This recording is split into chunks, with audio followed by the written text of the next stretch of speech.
and welcome to the YouTuber's Guide to Astronomy. In this first episode, we will be addressing a simple question that seems to come up a lot, both on YouTube and the internet in general. Is Venus too bright? This YouTube poster seems to think that the bright object he's filming is too bright to be Venus, even though it's right where Venus should be in the sky.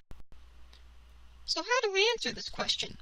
Well, what we need to do is quantify just how bright Venus is, and then compare that value to how bright Venus should be. Astronomers measure the brightness of planets and stars on what is known as the magnitude scale. On the magnitude scale, the brighter an object is, the lower its magnitude number is.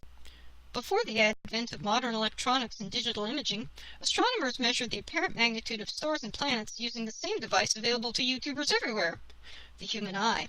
This has limited accuracy, however. On page 4 of this book, it states the following.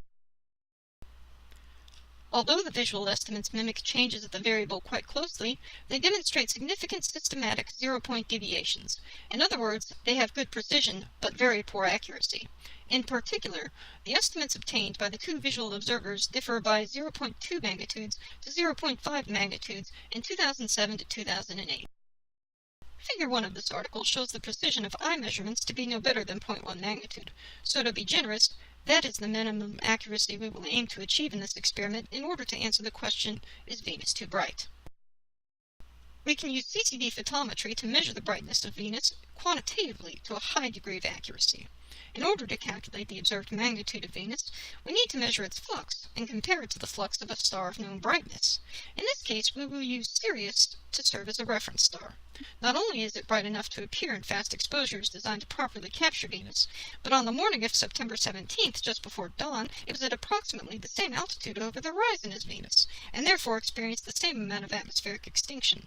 I took two images back-to-back using iTelescope.net's T11 telescope using 0.001 second exposures along with the T11's photometric visual filter.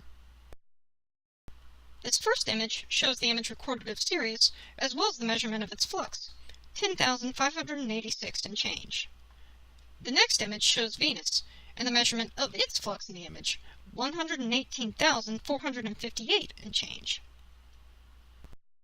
These are arbitrary units of flux, so in order to calculate the magnitude, we have to plug these numbers back into the previously mentioned formula. Given that Sirius has a known visual magnitude of negative 1.47, Venus had a visual magnitude of about negative 4.09 on the morning that these images were taken. Now how do we know if that's normal or not? We need something old to compare it to. It turns out that in 1949, André Danouin published a formula for calculating the variation of Venus's visual magnitude based on the solar phase angle using data he had collected over the previous 10 years. This formula agrees with later determinations performed by Knuckles and colleagues in 1961 to within about 0.1 magnitudes. I scanned the relevant pages from this book, and you can see Danouin's formula here. Combining this formula with a generic formula for calculating the apparent visual magnitude of a planet, which you can see here, we find that Venus should have had an apparent visual magnitude of about negative 4.03 on the morning of September 17th, when these images were taken. This agrees with our empirical measurement well within the expected accuracy. So to summarize, Venus is exactly as bright as it should be. Danouin's formula from 1949 correctly predicts its brightness even today.